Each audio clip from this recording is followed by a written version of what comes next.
Turning our focus now to India's second largest state by GDP, Tamil Nadu, which accounts for about 9% of India's GDP.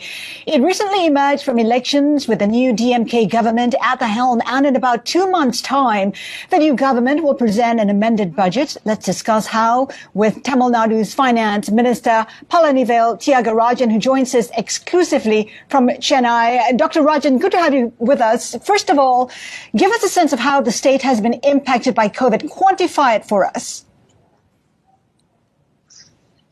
Well, I think, we have been devastated economically. The medical costs have been at a personal level very high, but at a societal level, not nearly as bad as the rest of India.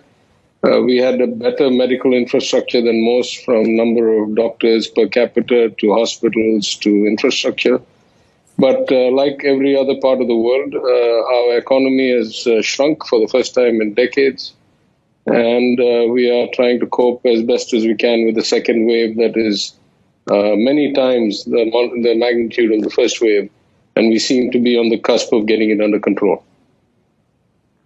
Well, the priority right now for most governments is supporting the people, supporting the economy. You're on the cusp of presenting a new budget. What would be the priorities?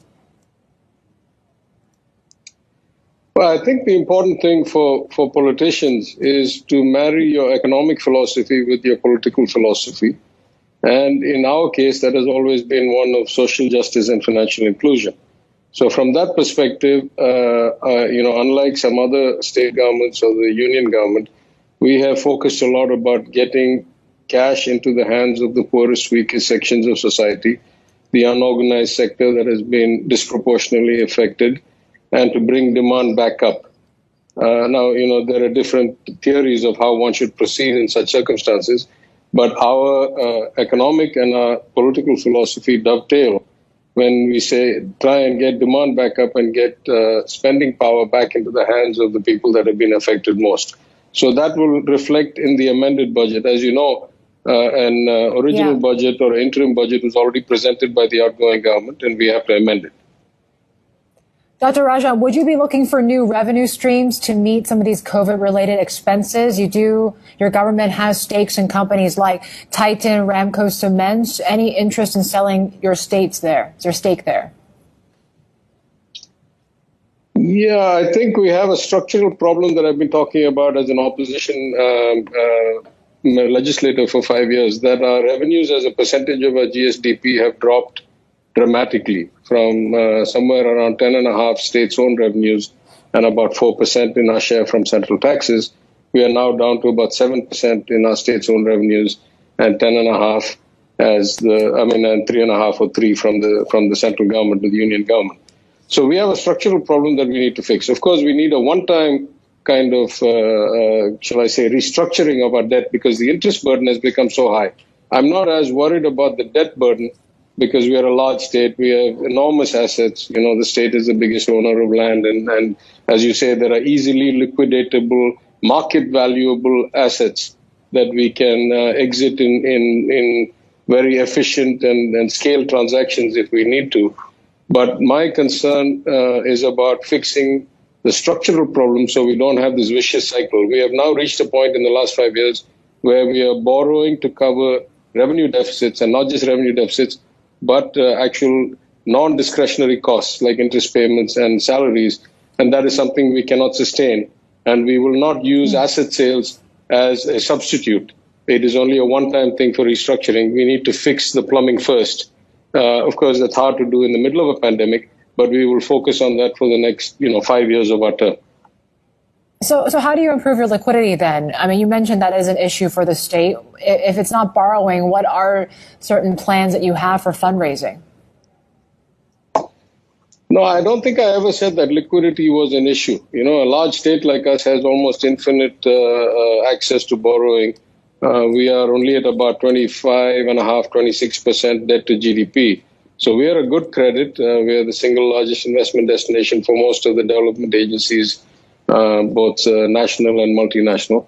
So all I meant was managing liquidity is my first priority. That's any rational person's first priority, is to ensure that your date of issuance of bonds and your payments of coupons and your need for immediate payments of cash as subsidies or grants in the course of a pandemic or for urgent medical expenses or imports. I just meant that was my priority. I don't think I ever felt that we ever had a liquidity problem. I would say a state of our size has almost infinite liquidity if managed properly. It is the So just to confirm, Dr. Rajan, there is no need for you to borrow? No, I didn't say that. I said we can borrow whenever and however we want to. Our overall debt is relatively low as a function of our GDP, and we are a very asset-rich state. So our credit is good. I'm not worried about being cut out of the markets or being unable to raise funds. All I meant was managing the sequence of liquidity is my first priority. That remains. That's for any business, any government, any entity. Dr. Rajan, what would you like to see from the RBI? How can the RBI help? Well, the RBI needs to focus a lot more on the demand side and to focus a lot more on facilitating the state's management of their own finances. We are just about to go into the GST Council meeting in a couple of hours. And one of our positions in that meeting is going to be that the Union Government of India, India is a union of states in the Constitution, seems to have, kind of accumulated a disproportionate amount of the financial powers of taxation, of distribution, of rate setting, and starting at an uneven place relative to global standards in terms of excessive centralization, we have gotten even worse over the last 5-6 years, where the fiscal autonomy of states is greatly constrained. And so our worry and our request to both the union government, but also all the institutions like the RBI, is to not tie our hands. We have huge responsibilities. Our states are large. The state of Tamil Nadu is about 80 million people. It's not a small problem.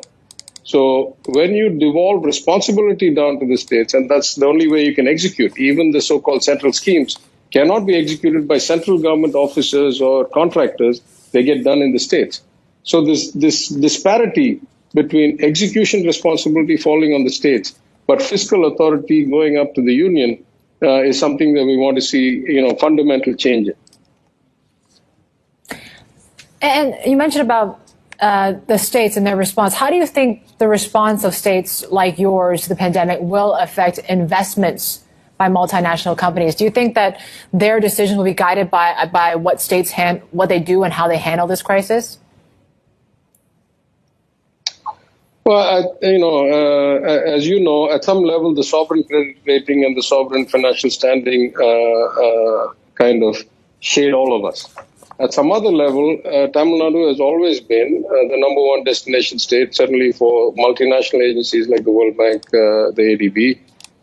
Bankers go where the credit is good, where the chances of outcome are good.